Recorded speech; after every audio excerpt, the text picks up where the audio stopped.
Triangle को लेकर, और आज ट्रायंगल का बेसिक समझेंगे।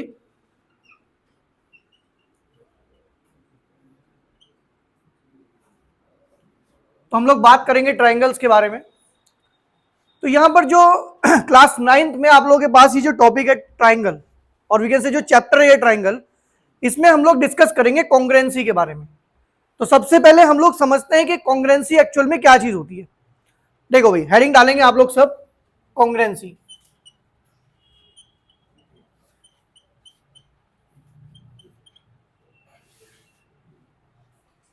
तो पहले कॉन्ग्रुएंसी समझते हैं, फिर ट्रायंगल्स में कॉन्ग्रुएंसी समझेंगे, ठीक है ना। तो लिखेंगे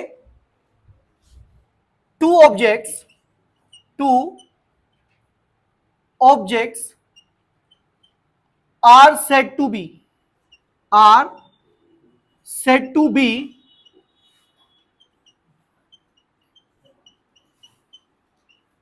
congruent. Two objects are said to be congruent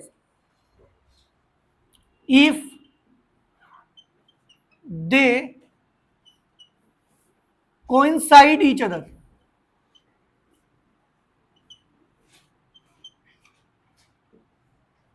अगर ये दोनों एक दूसरे को क्या करते हैं, कोइंसाइड करते हैं, ठीक है ना। तो अगर कोई भी दो ऑब्जेक्ट एक दूसरे को कोइंसाइड करते हैं तो उन्हें हम क्या कहते हैं, कॉन्ग्रुएंट कहते हैं। अब यहां पर ये कोइंसाइड करने से क्या मतलब है, देखो मैं समझाता हूं आप लोगों को कोइंसाइड करने से क्या मतलब है। अगर मेरे पास पैसे हुए तो हैं, देखो भाई, ये दो मेरे पास 500 रुपीज के नोट हैं, ठीक है ना, तीन है। अब ये देखो दोनों के दोनों जो नोट है ना बेटा, ये एक दूसरे को पूरी तरह से ओवरलैप कर देंगे। देखो ये नोट है, अगर मैं इस नोट के ऊपर दूसरा नोट रखूं तो ये देखो पूरा कवर कर देगा इसको। इसका मतलब होता है कोइंसाइड करना। इसका मतलब क्या होता है, इसका मतलब ये है बच्चों कि अगर हमारे पास कोई भी दो ऑब्जेक्ट हैं या कोई भी दो फिगर हैं, फिगर वर्ड यूज करें तो ज्यादा बेटर है, अगर हमारे पास कोई भी 2 डायमेंशनल फिगर है और वो एक दूसरे को ओवरलैप करती हैं, वो एक दूसरे को कोइंसाइड करती हैं, तो वो दोनों कॉन्ग्रुएंट कंसीडर कर ली जाती है, ठीक है ना। तो यहां पर हम लोग एग्जांपल भी लिख सकते हैं। हम एग्जांपल लिख सकते हैं 2 5 रुपी कॉइन। अगर मैं दो 5 रुपीज के कॉइन लूं जो कि सेम ईयर में प्रोड्यूस किए गए हों, तो वो एक दूसरे के ऊपर रखोगे तो वो बिल्कुल ओवरलैप करेंगे। और क्या कह सकता हूं मैं ये भी कह सकता हूं to circles of same radius. मतलब मेरे पास अगर दो सर्कल है और दोनों की रेडियस सेम है, मान लो एक ये हमारे पास है 5 सेंटीमीटर है, सेकंड हमारे पास है 5 सेंटीमीटर है। अगर आप इन दोनों सर्कल को, इधर ध्यान दो बच्चों, अगर आप इन दोनों सर्कल को चाहो तो एक दूसरे के ऊपर पूरी तरह से ओवरलैप कर देंगे, ये पूरी तरह से ओवरलैप कर देंगे, तो ये भाई कॉन्ग्रुएंट होते हैं। बात समझ में आ गई, किसी को डाउट तो नहीं है। तो ये है कॉन्सेप्ट कॉन्ग्रुएंसी का। लेकिन हमारे यहां सिलेबस में कॉन्ग्रुएंसी नहीं है, हमारे यहां सिलेबस में कॉन्ग्रुएंसी इन ट्रायंगल्स है, कॉन्ग्रुएंसी इन। तो भाई अगर हम लोग बात करें कॉन्ग्रुएंसी इन ट्रायंगल्स की, तो ऐसे कोई भी दो ट्रायंगल जो एक दूसरे को पूरी तरह से ओवरलैप मारे उन्हें कॉन्ग्रुएंट ट्रायंगल्स कहते हैं। क्लियर बात है। तो अभी डिस्कस करेंगे हम लोग कॉन्ग्रुएंसी इन ट्रायंगल्स के बारे में। यहां तक नोट करो फटाफट से। अब हेडिंग डालेंगे सब लोग, कॉन्ग्रुएंसी इन ट्रायंगल्स। यहां से हमारा चैप्टर मेनली स्टार्ट होता है, ये कॉन्ग्रुएंसी इन ट्रायंगल्स।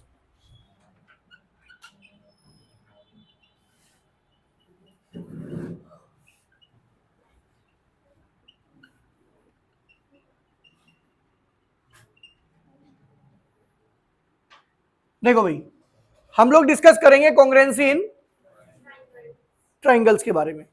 तो अगर हम लोग कॉन्ग्रुएंसी इन ट्रायंगल्स की बात करें, अगर मैं जनरली आपको बताऊं तो मेरा कहने का मतलब यह है कि बच्चों अगर हमारे पास कोई भी दो ट्रायंगल हैं और हम उन्हें एक दूसरे के ऊपर ओवरलैप कराएं तो वो एक दूसरे को कोइंसाइड करें, तो ऐसे दो ट्रायंगल्स को हम लोग कॉन्ग्रुएंट कहते हैं।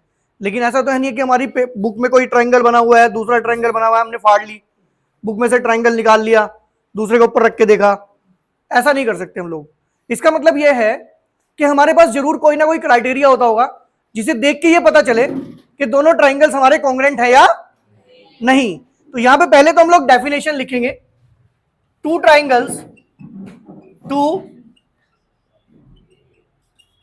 Triangles are said to be congruent, are said to be congruent if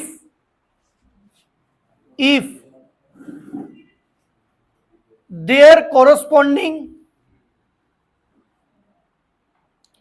corresponding sides and corresponding angles are equal, angles are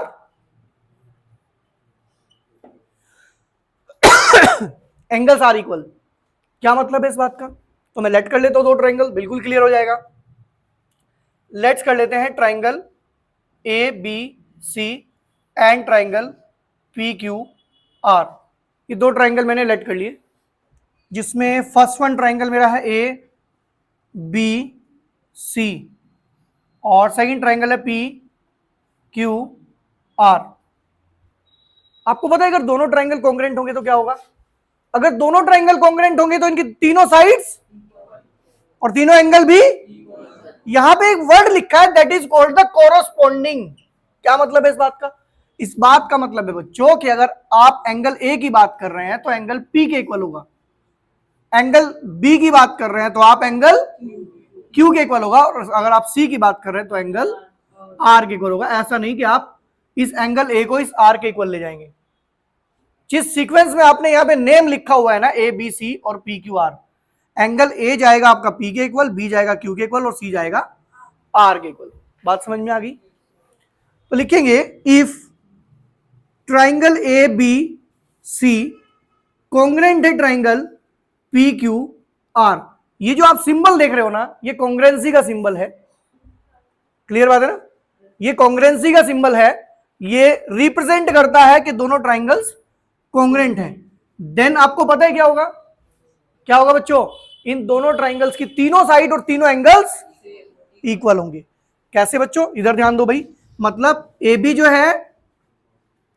जो है वो बच्चों किसके इक्वल जाएगा? पी क्यू के। बी सी किसके इक्वल रहेगा? क्यू आर के। And last one is A C किसके इक्वल रहेगा? पी आर के। मतलब कोरोस्पोंडिंग साइड्स जो है वो इक्वल होंगी एंड कोरोस्पोंडिंग एंगल्स भी इक्वल होंगे। एंगल ए किसके इक्वल रहेगा बच्चों? पी। एंगल बी रहेगा एंगल क्यू और एंगल सी रहेगा एंगल आर के। क्लियर?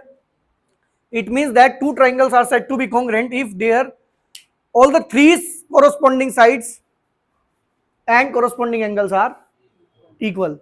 मतलब किसी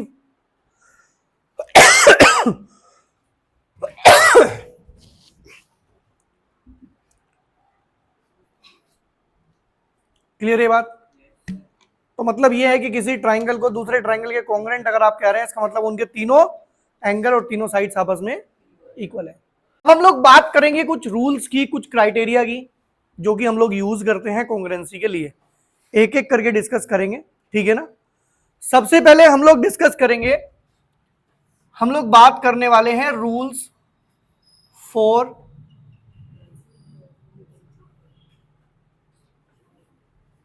कॉन्ग्रेंसी इन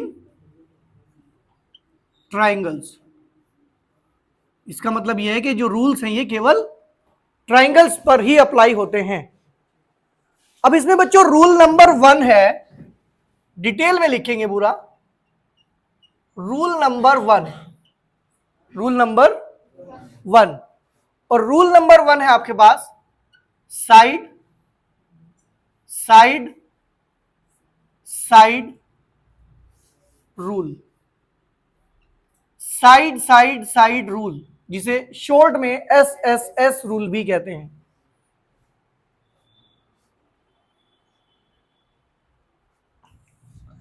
लिखेंगे two triangles are said to be congruent, said to be congruent by SSS congruency if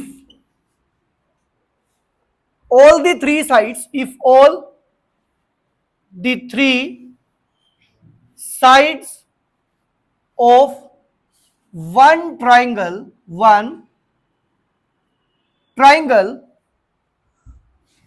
are equal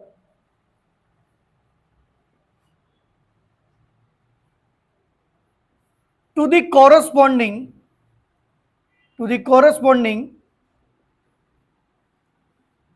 sides of another triangle.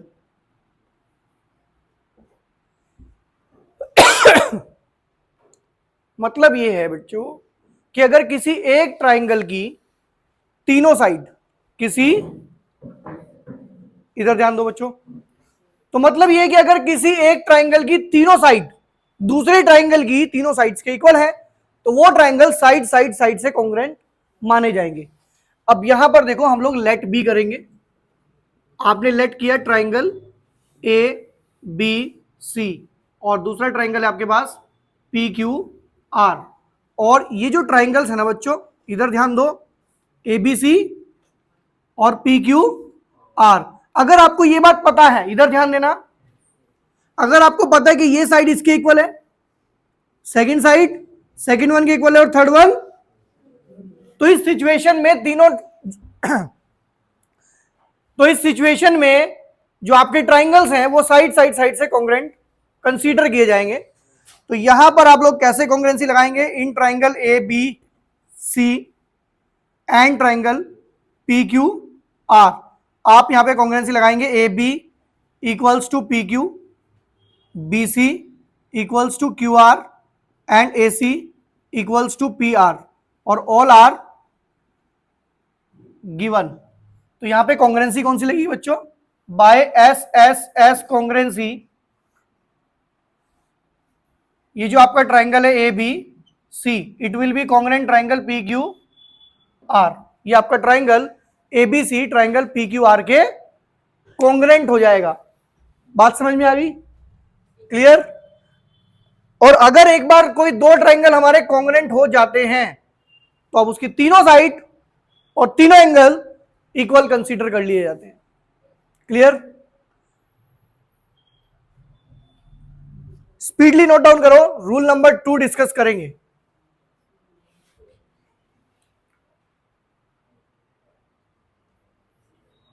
Note हो गए?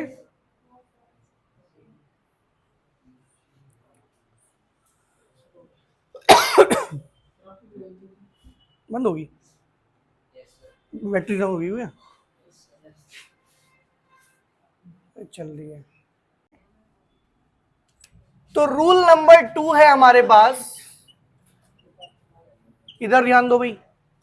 तो रूल नंबर 1 था एस एस एस और रूल नंबर 2 है S A S, that is side angle side. देखो यहां एक बात ध्यान रखना आप लोग, दो साइड के बीच में एंगल लिखा हुआ है तो ट्राइंगल में भी दो साइड के बीच में ही एंगल रहना चाहिए, ठीक है ना? तो लिखेंगे two triangles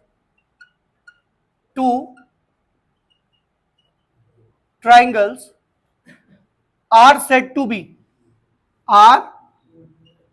be congruent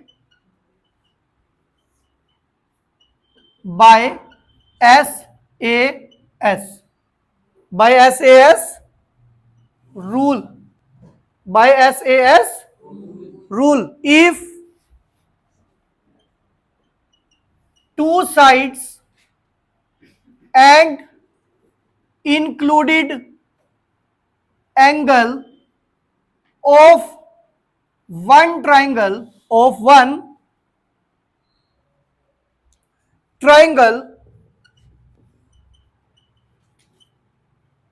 are equal to corresponding two sides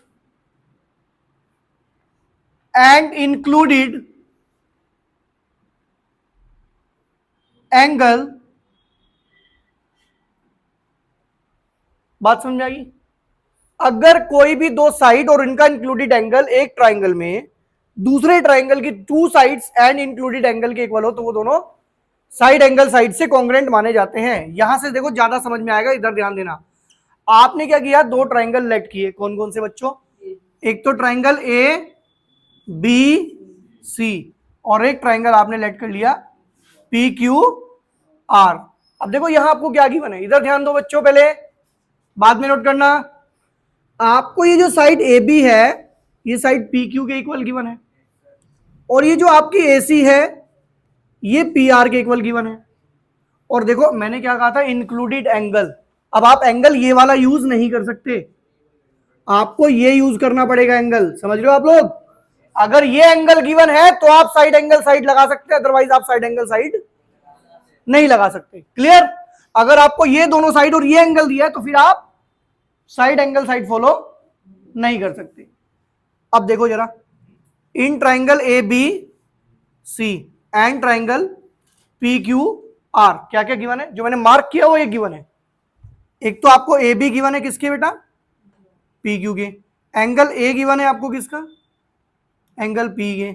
और साइड में आपको ए सी गिवन है पी आर के। और ये सब मैंने आपको फिलहाल इस क्वेश्चन के अंदर गिवन है। तो by what S A S congruency, ये जो ट्राइंगल है आपका A B C, it will be congruent triangle P Q R. ये ट्राइंगल आपका कॉन्ग्रेंट हो जाएगा। बेटा ये दो एंगल अगर हम लेंगे तो फिर ये आपका साइड एंगल साइड कंसीडर नहीं हो पाएगा। साइड एंगल साइड का मतलब क्या है बच्चों? कि दोनों साइड के बीच में एंगल आना चाहिए, समझ रहे हो? दोनों साइड के, हाँ। क्लियर है rule number 2? Side side side हो गया, साइड एंगल साइड हो गया। अभी हम लोग बात करेंगे रूल नंबर 3, जिसको हम लोग कहते हैं एंगल साइड एंगल। देखो यहां भी कंडीशन है कि साइड जो है वो दो एंगल के बीच में होनी चाहिए। लिखेंगे टू एंगल लिखो बेटा, two triangles are said to B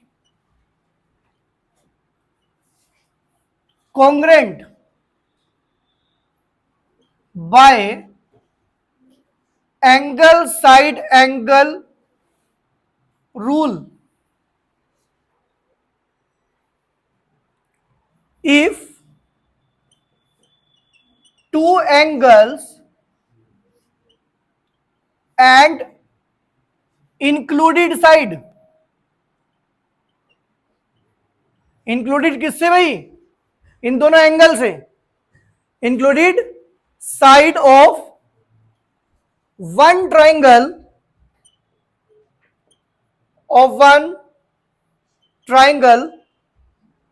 are equal to corresponding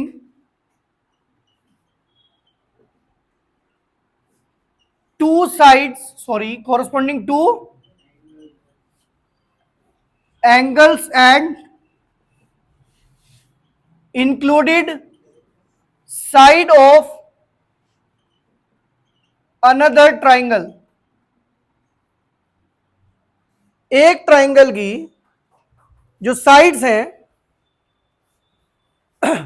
एक साइड के जो दो एंगल और एक साइड है वो दूसरे ट्राइंगल के दो एंगल और इंक्लूडेड साइड के इक्वल होना चाहिए। देखो यहां से ज्यादा समझ में आएगा आप लोगों को। हम लेट कर लेते हैं फिर से। ये देखो हमने एक ट्राइंगल लेट किया ए बी सी और एक ट्राइंगल लेट किया पी क्यू आर। देखो इस बार ना ये दोनों एंगल कंसीडर करेंगे हम। क्लियर? आपको पता है साइड कौन सी लेनी पड़ेगी आपको? ये वाली। आप ये साइड नहीं ले सकते क्योंकि यहां पे कंडीशन है कि side must be included by the angles. जो साइड्स है वो आपकी एंगल से इंक्लूड होनी चाहिए।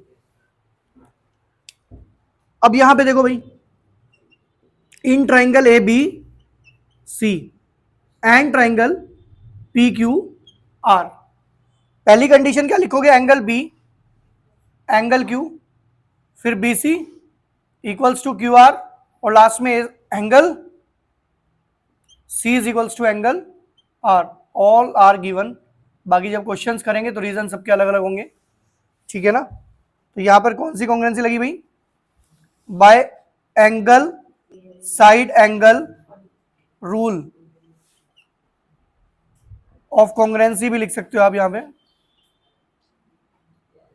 आप खाली ए एस ए कॉन्ग्रुएंसी भी लिख सकते हो। तो जो आपका ट्राइंगल है ABC, it will be congruent to triangle P Q are.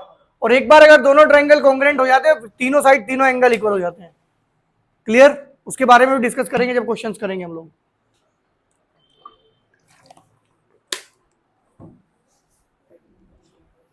Clear है भाई। अभी डिस्कस करेंगे हम लोग रूल नंबर 4। देखो भाई, रूल नंबर 4, और रूल नंबर 4 है एंगल, चलो ऐसे ही लिखा रहने दो, एंगल देन साइड, और शॉर्ट में आप इसे कह सकते हैं ए ए एस। देखो भाई ध्यान से जरा, लिखेंगे टू ट्राइंगल्स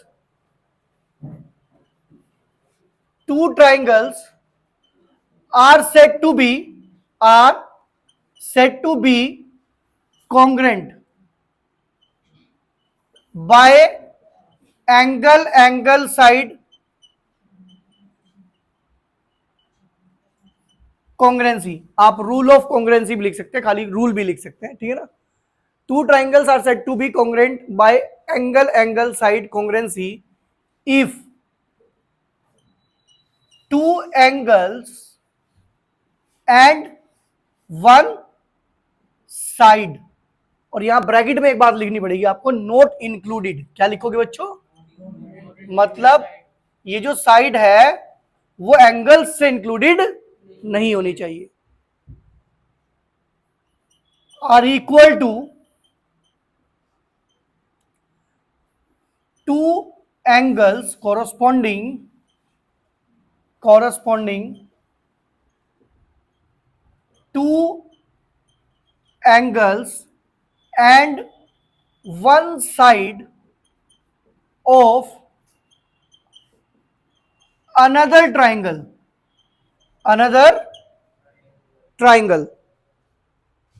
ठीक है भाई, यहां भी ध्यान रखना, ये साइड जो है वो इंक्लूड नहीं होनी चाहिए। तो फिर से लेट कर लेते हैं हम लोग, एक ट्राइंगल हमने लेट किया, ये ट्राइंगल है ए बी सी, और एक ट्राइंगल हमने लेट किया पी क्यू आर, देखो बच्चों, यहां पर दो एंगल है आपके पास और एक, तो आपने एक एंगल ये कंसीडर कर लिया, एक एंगल ये कंसीडर कर लिया। अब आप समझ गए होंगे कि साइड अब की बार कौन सी जाएगी। इस बार साइड ये नहीं जाएगी, अगर ये जाएगी तो फिर तो एंगल साइड एंगल हो जाएगा। इस बार साइड ये जाएगी, आप इधर भी ले सकते थे ये वाली।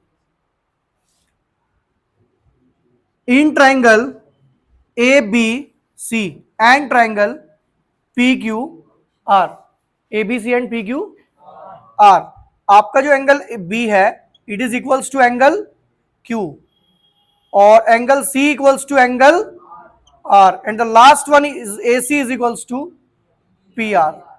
तो ये ऑल आर गिवन, मैंने फिर बताऊंगा आपको क्वेश्चंस में, ये अलग अलग रीजंस होंगे इनके। तो बाय एंगल साइड कॉन्ग्रुएंसी, आप रूल ऑफ कॉन्ग्रुएंसी भी लिख सकते हैं कि जो आपका ट्राइंगल है A B C, it will be congruent to triangle P Q R. तो यहां से जो आपके ट्राइंगल है वो एंगल साइड से कॉन्ग्रुएंट हो जाएंगे। बात समझ में आ गई, क्लियर है। इसके बाद हम लोग डिस्कस करेंगे रूल नंबर 5, और ये हमारा लास्ट रूल है। इसमें 5 ही रूल्स होते हैं कॉन्ग्रुएंसी के, ठीक है। और लास्ट रूल होगा हमारा RHS, और जो फुल फॉर्म रहती है इसकी right angle, hypotenuse and side. Speedly note down करो भाई।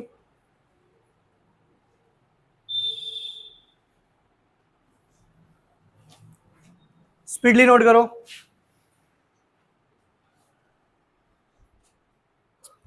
देखो भाई, अभी हम लोग डिस्कस करेंगे rule number 5।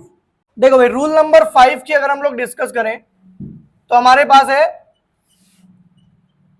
Right angle, then hypotenuse and एक साइड, जिसको शॉर्ट में RHS भी कहते हैं, जिसे शॉर्ट में हम लोग RHS भी कहते हैं। तो इसमें देखो क्या होता है, पहली बात तो यह है कि इसमें दोनों ट्राइंगल राइट एंगल होना मैंडेटरी है, ठीक है ना, दोनों में राइट एंगल होना। अब उन दोनों ट्राइंगल्स की हाइपोटेनस भी इक्वल होनी चाहिए और एक साइड भी इक्वल होनी चाहिए। लिखेंगे two right triangle are said to be congruent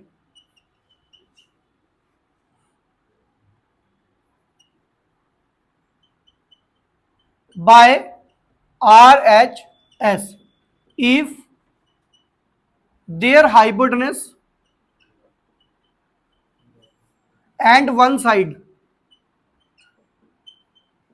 of,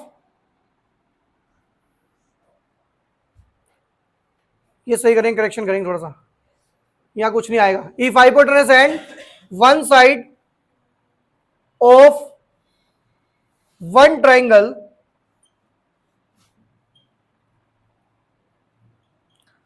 are equal